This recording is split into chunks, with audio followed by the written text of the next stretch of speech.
Allahu Alhamdulillahi Rabbil Alamin Alladhi ja'alana minal muslimin wal mu'minin wal muhsinin. Asyhadu an la ilaha illallah wahdahu la syarika lah wa asyhadu anna Muhammadan abduhu wa rasuluhu la nabiyya ba'dah. Allahumma salli wa sallim ala hadzal nabiyil karim Muhammadin wa ala alihi wa ashabihi ajma'in.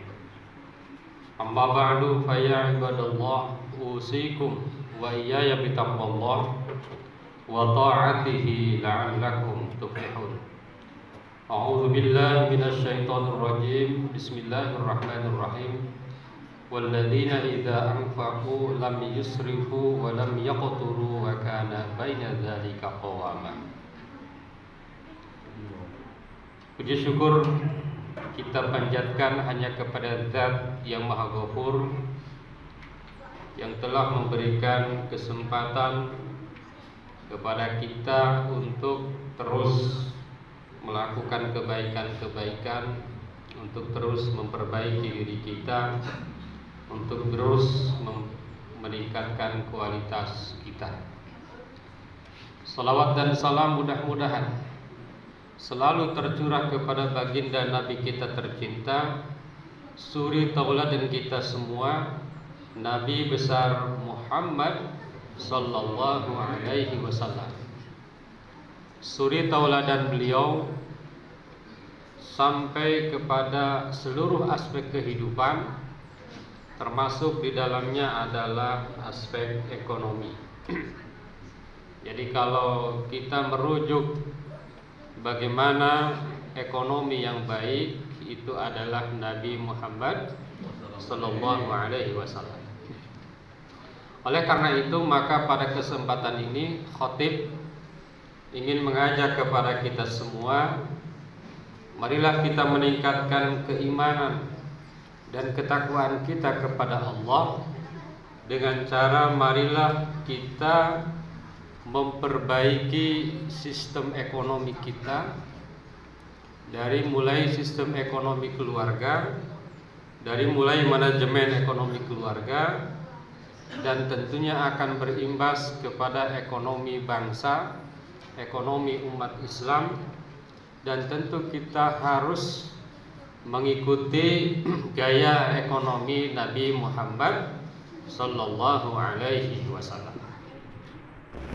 Hadirin jamaah Jumat yang berbahagia, para ulama modern menyimpulkan minimal ada 3 permasalahan umat Islam yang paling fundamental.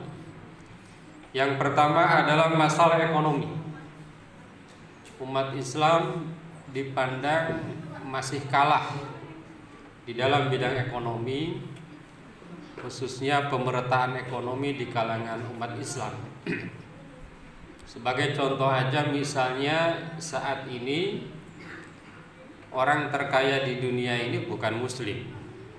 Itu adalah fakta. Negara terkaya bukan negara Islam, bukan negara yang mayoritas penduduknya Islam. Ini artinya ada masalah dalam ekonomi umat Islam. Yang kedua, masalah umat Islam itu adalah masalah kebodohan. Jadi umat Islam ini termasuk dibanding umat lain ini terbelakang ya.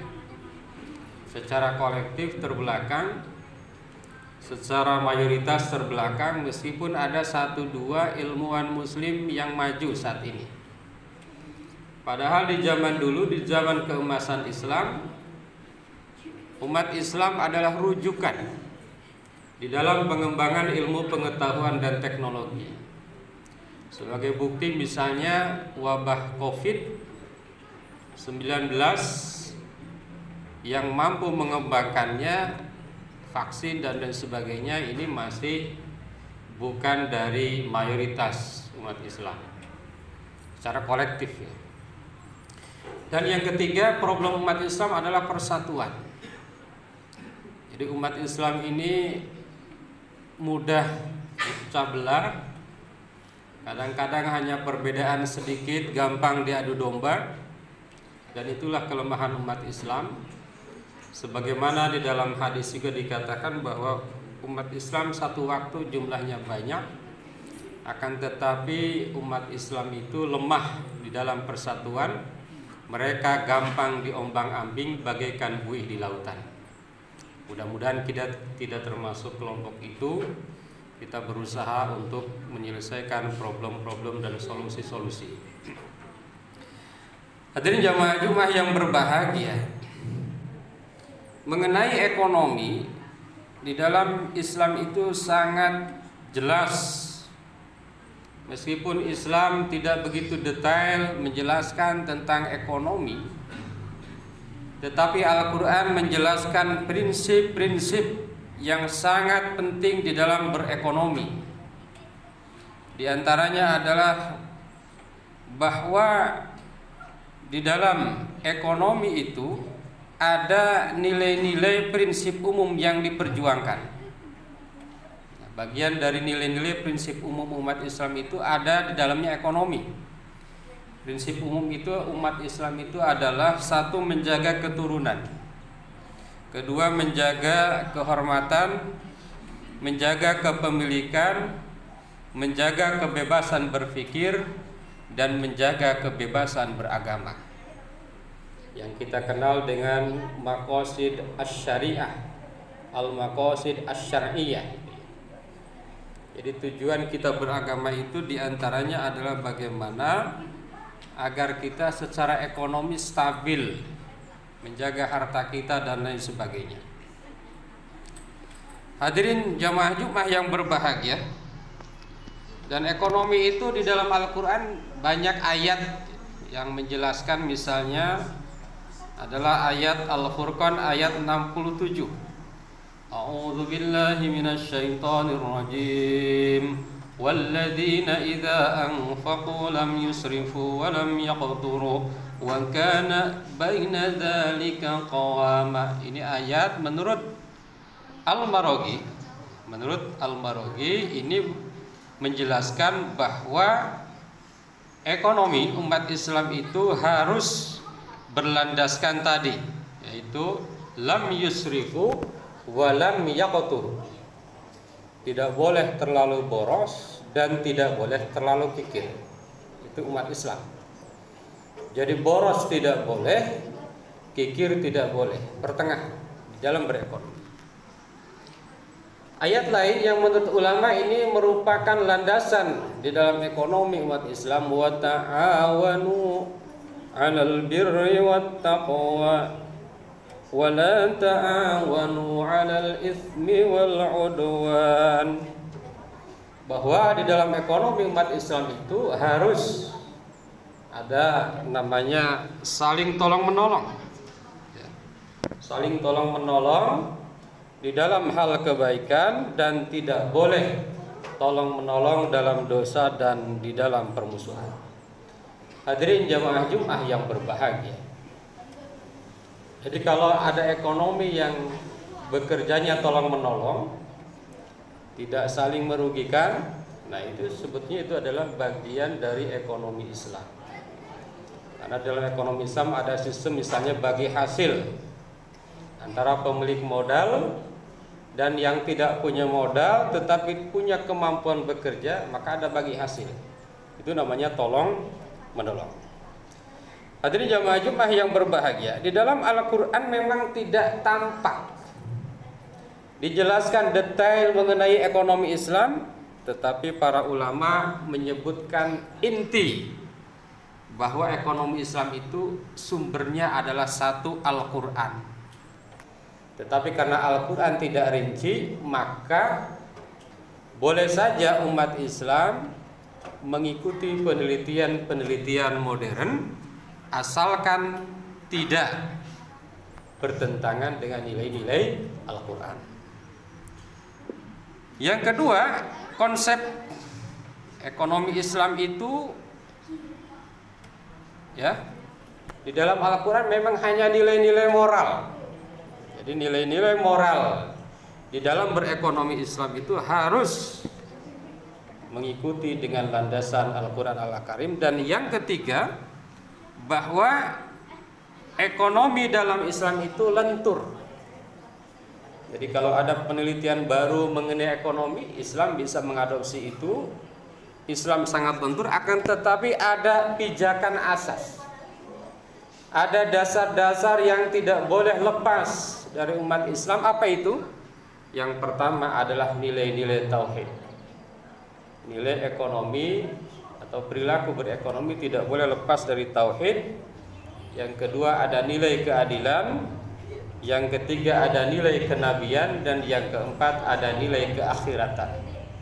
Jadi ketika kita melakukan kegiatan-kegiatan ekonomi, maka tidak boleh lupa Allah Subhanahu wa ta'ala. Termasuk di dalamnya ada zakat, ada sedekah, ada infak, ada peduli kepada anak yatim, dan lain sebagainya.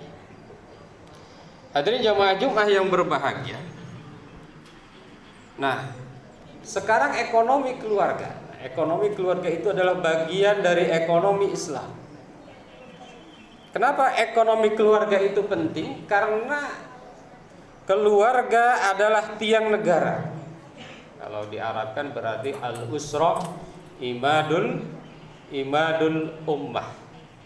Keluarga adalah tiangnya umat, tiangnya negara. Ada juga yang mengatakan keluarga berkualitas adalah tiangnya negara. Artinya ekonomi keluarga yang berkualitas itu menentukan kualitas ekonomi negara. Hadirin jamaah Jumat yang berbahagia, dalam sebuah hadis dikatakan keluarga adalah tiang negara dan roh masyarakat. Kemajuan atau kehancuran suatu negara sangat tergantung pada kondisi, kualitas, dan kekuatan keluarga yang ada pada negara tersebut. Dan kekuatan keluarga itu sangat tergantung kepada manajemen ekonomi di dalam keluarga tersebut. Jadi umat Islam itu harusnya menjadi contoh dalam hal manajemen ekonomi. Dan ini menjadi PR kita. Apakah kita sudah bagus di dalam ekonomi? Karena ada hadis kadal faqru an yakuna kufra. Sedikit sekali orang yang fakir itu menjadi kufur. Artinya apa? Kalau seseorang secara ekonomi tidak stabil, ini berbahaya bagi akidah. Ini berbahaya bagi dakwah. Maka kita sering dengar di kota-kota besar katanya banyak umat Islam, orang Islam KTP-nya hanya misalnya dengan iming-iming diberikan mie instan, mereka rela pindah dari agamanya. Kalau kita diiming-iming mie instan mungkin nggak mau, tetapi jangan-jangan kalau diiming yang lebih besar, banyak di antara kita yang berbahaya. Hadirin jamaah Jumat yang berbahagia, di dalam Al-Quran juga bahkan dijelaskan karena pentingnya sebuah keluarga, ada namanya surat Ali Imran. Di situ menceritakan kisah keluarganya Imran. Imran bersama dengan istrinya yang bernama Hannah, dan juga di situ diceritakan adiknya Hannah bernama Isya yang menikah dengan Nabi Zakaria. Jadi betapa penting ya, ekonomi keluarga, keberadaan keluarga yang harus kita pelajari, yang harus kita terus belajar meningkatkan kualitasnya. Hadirin jamaah Jumat yang berbahagia, bagaimana dengan manajemen ekonomi dalam keluarga itu?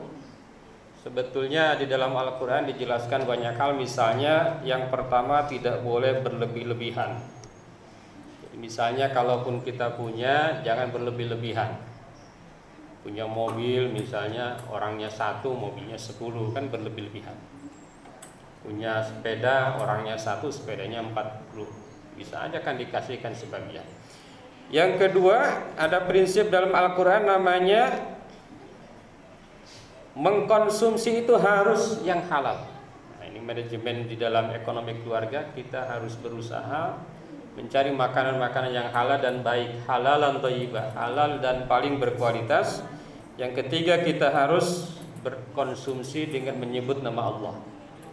Jangan lupa dalam keluarga ketika makan kita sebut Bismillahirrahmanirrahim. Allahumma barik lana fima razaqtana wa qina adzabannar. Yang keempat, kita harus menghalalkan yang haram dan yang mengharamkan yang haram. Enggak boleh kita yang halal diharamkan, yang haram dihalalkan, atau sebaliknya. Dan yang terakhir, ya, jangan boros dan jangan pelit. Nah, itu dalam keluarga. Kita ajarkan kepada generasi kita, kepada keluarga kita, jangan terlalu boros dan jangan terlalu pelit. Ini yang sulit, ya. Kadang-kadang kalau orang sudah meningkat taraf ekonominya, dia malah meningkat lagi konsumsinya, ya kan? Nah, ini yang sulit sekali. Padahal umat Islam disuruh agar melakukan hal yang tengah-tengah. Hadirin jamaah Jumat yang berbahagia. Nah, di dalam ekonomi keluarga juga para ahli misalnya memberikan saran-saran dalam menata ekonomi itu. Satu, misalnya kita itu harus pandai memisahkan antara kebutuhan dan keinginan.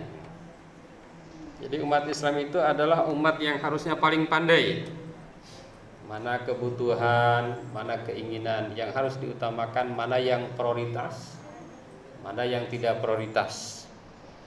Umat Islam juga disarankan agar misalnya 10% untuk dana sosial. Dalam Islam itu ada 25%, 2,5% ya untuk zakat, infak, sedekah. Lebih baik lagi kalau 10%. Berbeda dengan Nabi Shallallahu Alaihi Wasallam, infaknya Nabi itu lebih dari 50%. Kalau umatnya ya cukup 2,5%. Kalau pekerja kayak kita ya, kalau petani 10%. Kalau peternak punya ternaknya 40 kambing, cukup 1 minimal. Lebih dari itu boleh. Jadi dalam ekonomi keluarga ada minimal 10% untuk dana sosial, ada 15% untuk investasi, cicilan 30%, biaya hidup, beri makan dan lain sebagainya 30%, ada tabungan 10%, boleh ada gaya hidup 5%. Hadirin jamaah Jumat yang berbahagia. Dan Nabi itu menurut sejarahnya hartanya itu 1217 kg emas. Kalau sekarang berarti Nabi itu hartanya 1 triliun, 217. Ya, 1 triliun. Tetapi infaknya Nabi itu 1 triliun 1251 kg emas. Tadi 1217, infaknya 1251. Ditambah dengan Nabi itu punya wakaf 15 bidang tanah yang masing-masingnya itu tidak kurang harganya dari 25 kg emas. Luar biasa Nabi Muhammad Sallallahu Alaihi Wasallam. Mungkin selama ini belum banyak dibicarakan. Yang kita tahu Nabi itu penggembala ya. Padahal di situ Nabi itu penggembala bukan hanya sekedar penggembala. Nabi itu pedagang, bukan pedagang ecek-ecek ya.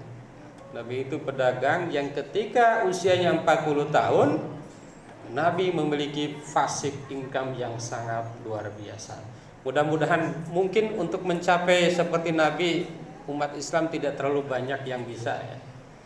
Walaupun ada sebagian, tetapi mudah-mudahan kita bisa berpikir, berusaha, mudah-mudahan kita bisa mengatur ekonomi keluarga kita agar kualitas keluarga kita menjadi baik, kemudian menjadi bangsa yang ekonominya membaik, dan tentunya dengan ekonomi yang baik itu akan mendukung kualitas keimanan dan ketakwaan kita kepada Allah Subhanahu wa taala. Mudah-mudahan ada manfaatnya. Barakallahu li wa lakum fil Qur'anil azim wa nafa'ana wa iyyakum wa fihi al-ayati wa dzikril hakim. Aqulu qouli hadza astaghfirullahal azim.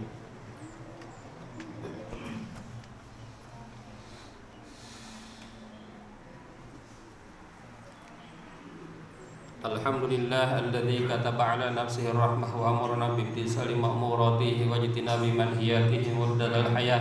Asyhadu an la ilaha illallah wahdahu la syarika lahu wa asyhadu anna Muhammadan abduhu wa rasuluhu ila yaumil qiyamah. Allahumma shalli wa sallim ala hadzal nabi al-karim Muhammadin wa ala alihi wa ashabihi ajma'in. Amma ba'du fa ya ayyuhan nas ittaqullaha haqqa tuqatih wa alamu anna Allah ta'ala qad wa'ada liman ittaqa bidukhulil jannah wa tawa'ada liman 'asahu bidukhuli jahannam ma'wah. Innallaha malaikatahu yusholluna 'alan nabi ya ayyuhalladzina amanu shallu 'alaihi wa sallimu taslima. Wardallahu ma'a jami'i sahabati wal qarabati li rasulillahi ajma'in. Amin ya Allah ya rabbal alamin. Allahumma ighfir lil mu'minina wal mu'minat wal muslimina wal muslimat al ahya'i minhum wal amwat. Allahumma aslih dhata bainihim waj'al fi qulubihimul imana wal hikmah wa awzi'hum ala ahdika alladhi ahadta ilaihim waj'al minhum watina bidalatil islam bidahi bihidayatika wa rahmatikal wasi'ah wa taqabbal du'a'ana innaka antas sami'ul alim. Ibadallah, innallaha ya'muru bil 'adli wal ihsan wa ita'i dzil qurba wa yanha 'anil fahsya'i wal munkar wal baghi ya'idzukum la'allakum tadhakkarun wastaghfiruhu innahu huwal ghafurur rahim.